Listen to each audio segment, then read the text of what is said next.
Welcome to the Outrage Science Bites podcast, a companion podcast to the Outrage Overload podcast. This is day 10 of the NaPodPoMo challenge. That's National Podcast Post Month. It's a 30-day challenge to post a podcast episode every day in the month of November.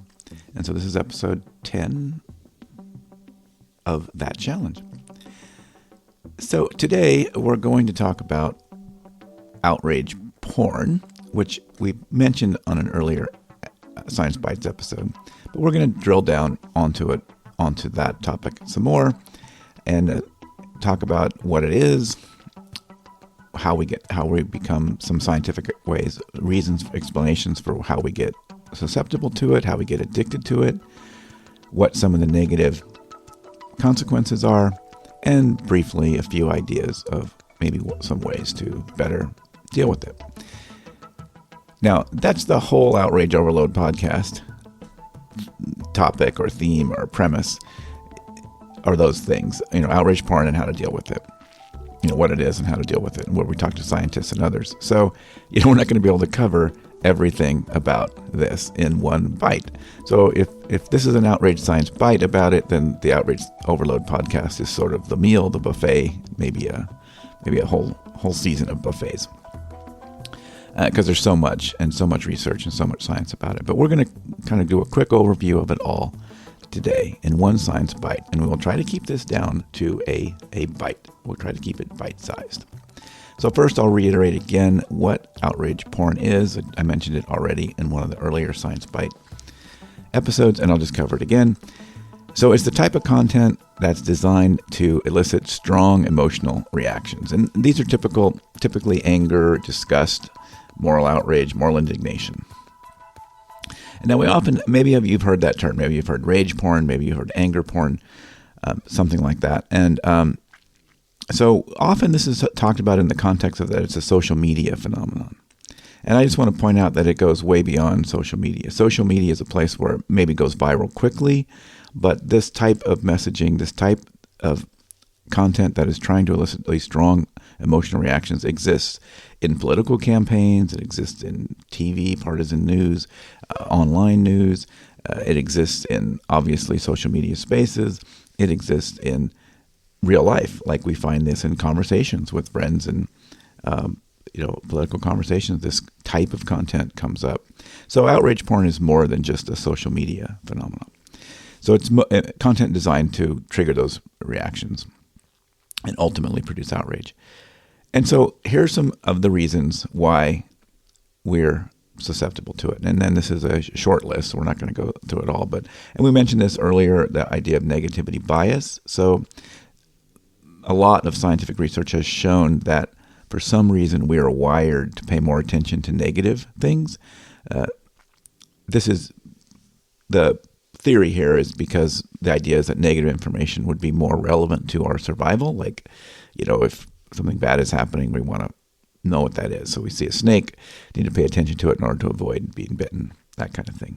And we think that's where this negativity bias comes from. But we have this is innate in us. It's just something that we do. Another thing that happens here is what can be referred to as emotional hijacking.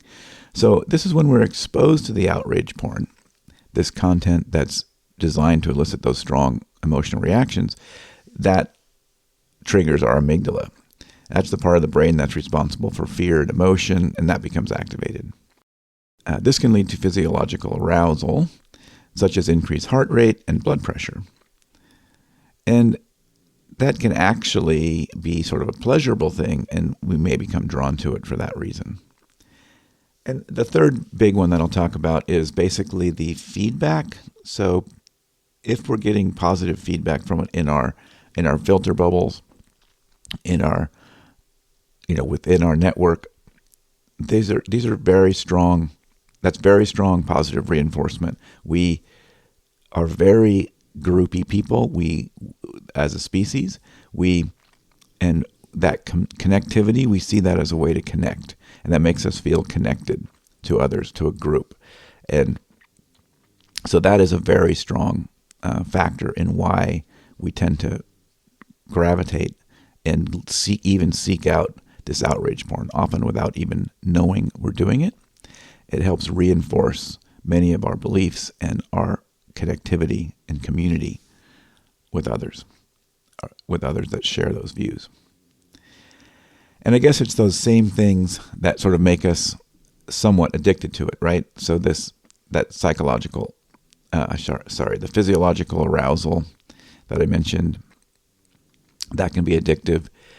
And we can find ourselves craving it and that positive reinforcement, so that if we're in the social media context, if we're getting likes, if we're getting shares, this kind of feedback, this can lead us to becoming more addicted to doing it more and sharing that kind of content more. But we also seek this out in other contexts, as I noted. And of course, that seems to have this positive, it feels like that feels good, right? I'm going to take this outrage porn. It makes me feel good to be mad about this things that's making me morally outraged. But the long-term consequences are not good, or the secondary negative effects that it has on our mental and physical health. And that includes, so we can become angry or in aggression, and that can sort of get in the way of our personal and professional lives. The increased stress and anxiety, so we talk about this a lot, and obviously stress has been shown to, and anxiety has been shown to lead to all kinds of symptoms, physical, mental, headaches, stomach aches, sleeping, all kinds of problems arise from too much stress and anxiety. Outrage porn can make us less empathetic towards others, so this can lead to problems in our relationships, make it difficult to build a sense of community outside your bubble. And once some of those base level aspects of our brain are triggered, this can reduce our ability to perform critical thinking. So we can become more reliant on the information that gives us what we want, and this can make us susceptible to misinformation and propaganda.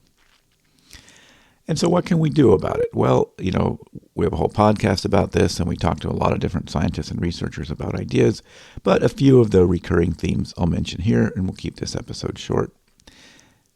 So, obviously you can avoid being part of the problem by being more mindful of what you share on social media and even what kind of stuff you're saying in other contexts. Ask yourself, does this content qualify as outrage porn? And if so, why am I sharing it? Should I be sharing it? Maybe don't share it. Secondly, you can take breaks, particularly from social media, but you can also take breaks from television news. You can take breaks from online news.